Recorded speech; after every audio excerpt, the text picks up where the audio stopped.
This is Whisper from History, where forgotten voices rise again. In the history of the world, some kings are remembered for their power, and others for their tragic deaths. This is the story of a king known as Charles the Bad, a ruler whose wisdom, power, and vast treasures could not save him from death, and in the end, it was his own treasure that consumed him. Stay with me until the end. This story will truly leave you in awe.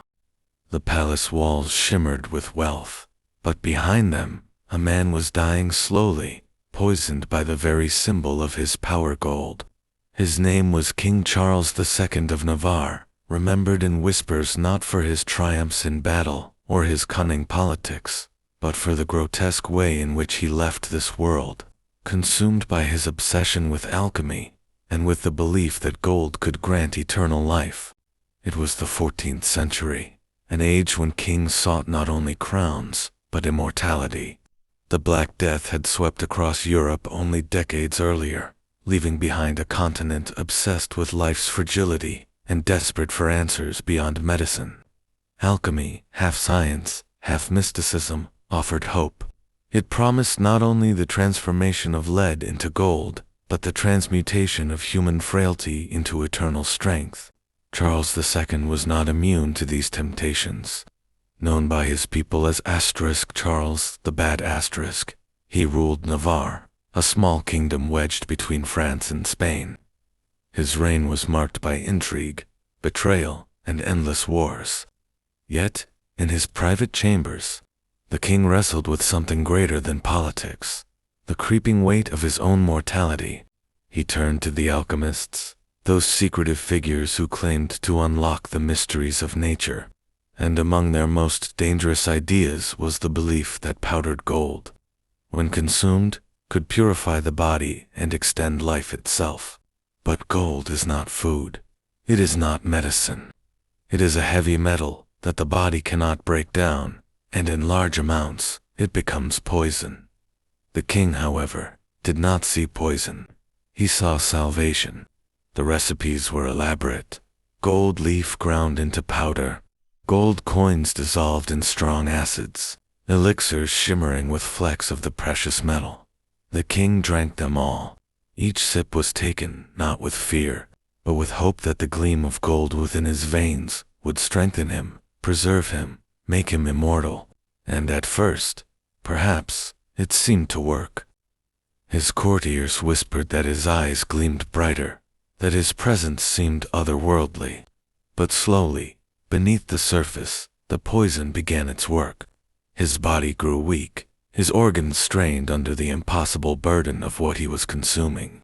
What Charles believed was preserving him was, in truth, killing him. By the early 1380s, his health had deteriorated. He was plagued with fevers, his stomach twisted with pain, his skin pale and drawn, yet he demanded more gold, more potions, more elixirs. The physicians, bound by duty and by fear of their sovereign, obeyed, but each dose brought him closer to death. And still, this was not the end, for the king's final days would be marked not just by poison, but by fire. On the night of January 1st, 1387, Charles lay bedridden in his palace at Pamplona. His body was frail, wasted, almost skeletal. The doctors decided that in order to strengthen his failing flesh, they would swaddle him in linens soaked in brandy. The alcohol, they claimed, would warm him, would stimulate his blood, would give him one last chance to rise from his bed. So they wrapped him tightly, like a mummy, layer after layer of linen drenched in spirits. The king could barely move, his breathing shallow, his eyes half closed. Then came the final touch, the sealing of the wrappings with wax, to lock in the warmth. A servant approached with a candle, intending to stitch the wax shut with the aid of the flame. In an instant, the cloth ignited. The alcohol-soaked wrappings burst into fire. The bed became an inferno. And Charles the Bad, too weak to fight, too tightly bound to escape, was burned alive in his own chamber.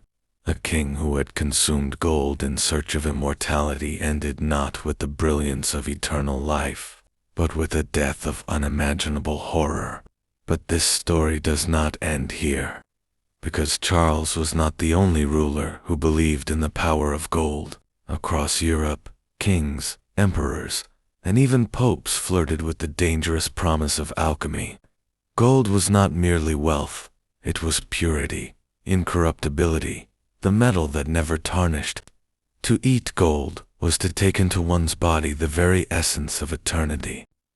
Centuries later, in Renaissance Italy, wealthy nobles still consumed gold. Gold leaf was sprinkled onto food, dissolved into wines, even baked into pastries.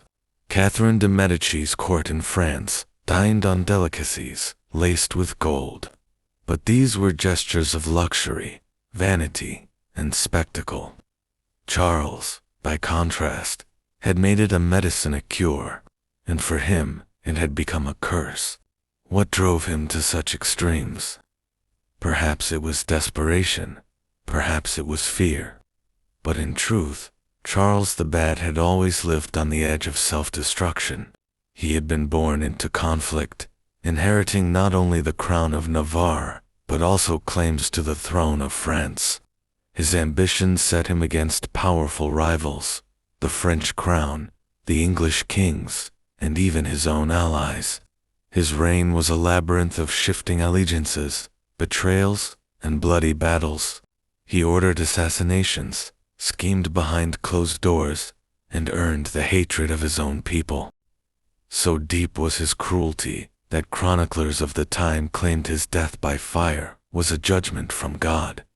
They said it was fitting that a man known for treachery, deceit, and endless hunger for power should be consumed by the very elements he trusted, gold and fire. But was it only divine punishment? Or was it the tragic consequence of a man who believed too much in illusions spun by alchemists, courtiers, and his own fear of death? What happened in that darkened chamber in Pamplona was more than a royal tragedy. It was a mirror held up to humanity itself. The hunger for immortality, the obsession with wealth, the belief that something as cold and lifeless as gold could somehow save us from the one fate all must face. For Charles the Bad, gold was never simply metal. It was hope. It was the answer to the question that haunted kings and beggars alike. How can I live forever? But the truth was far darker. Gold did not give him eternity. It stripped him of his strength, poisoned his blood, and led him to one of the most horrific deaths recorded in medieval Europe. And in the silence that followed his death, only one lesson remained clear. The power that kings crave most, the power to defy death, has never been found in crowns, in riches, or in gold. That night, as the smoke drifted from the palace windows and the fire died down, Europe whispered of a king who tried to eat immortality and was consumed instead, because in the end, gold cannot save a man, it can only burn him. The story of Charles the Bad is a lesson that no matter how powerful a man becomes, no matter how wealthy he is, even if he owns all the treasures of the world, death will still come, and none of those treasures can save him. Gold, silver, jewels, all remain behind. Nothing follows us into the grave, and sometimes the very thing we cherish most becomes the reason for our downfall. Share your thoughts in the comments. If you enjoyed this story, don't forget to subscribe to the channel. And yes, don't miss our Dark Series playlist.